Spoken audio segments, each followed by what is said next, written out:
Good time of the day. My name is Karina Kakapeva and I'm from Cifs 25, and on today's agenda I have the second coursework for a citizen module led by Shahnaza Turkunova. I would like to start today's presentation with a table of contexts that represents the entire outline of today's presentation. Here are some pictures from Berkamut Mahala. Mahala residents experience major problems with homeless animals. They cause flea outbreaks, scratched vehicles, lots of accidents with children getting deceased because of homeless animals living in bad conditions, and by the very end, animals living in bad conditions hurt Mahala residents' feelings. The following rationale has one unifying factor, that's homeless animals, and the following problem statement goes here. How can Barkamut Mahala residents reduce the number of homeless animals residing near the parking lot and playground without violating animal rights or exceeding Mahala's budget before the summer holidays? And here we have the Tosco model that supports this problem statement. Moving, here are some core causes of this problem. And I would like to highlight that homeless animals live in inappropriate places and they live in bad conditions.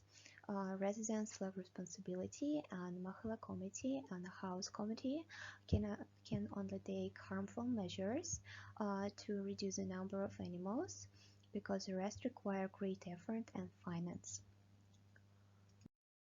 Following questions were designed to address to owners and actors, where owners were Mahala representative of House Committee, and for actors, those were actually Mahala residents and volunteers.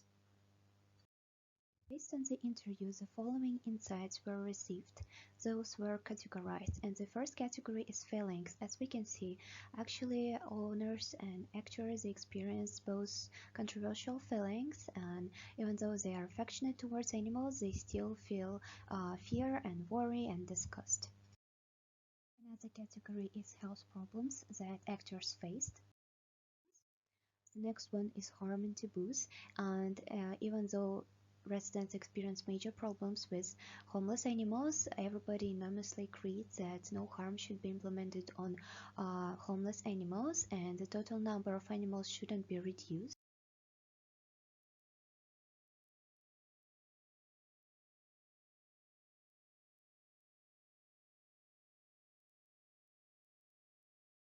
Another important category to consider is a place which will found to have bad living conditions and no safety whatsoever. Another category that contributes to place is actually feeding, because homeless animals live where residents feed them. The following success criteria was created based on insight cards. The first one is that animals should live away from children and cars, so some public places like playgrounds and cars and parking lots are not appropriate for animals to live in. Also, feeding should be banned and controlled, so people shouldn't be allowed to feed animals in inappropriate places.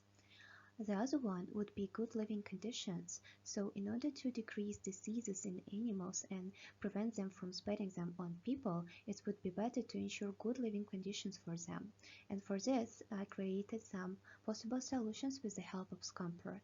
The first one is that volunteers or residents should take care of animals in dedicated places. The second one would be to take homeless animals and send it to shelters. And the third one would be idealistic to find new houses for homeless animals. Moving to the selection matrix, I would like to show criteria based on which I found the best solution. So based on desirability, the first solution was the less desirable, yet still all residents showed compassion, so at least I gave one. And for the rest, desirability would grow. Nevertheless, feasibility wasn't showing great results, and at the very end, the first solutions ended up being the best one. The best solution says that homeless animals are fed in a dedicated place away from parking lot and playground, where both volunteers and residents ensure cleanliness of the place and well-being of homeless animals. Here are some conclusions and recommendations. So the core message is that according to the analysis, the total number of animals shouldn't be reduced because that would hurt residents' feelings, but they should rather taken away from public places where parents and car owners will not experience any problems related to homeless animals. Um, the reason is that people strive to live in a wholesome society where uh, children learn on how to take care of homeless animals, and actually people lack responsibility nowadays based on the interview. And by the very end, animals cause positive emotions when they live in in good conditions. And the last one would be recommendations. I would like to say that homeless animals should be taken away to a dedicated place where volunteers will ensure good living conditions and clean environment for homeless animals with the help of.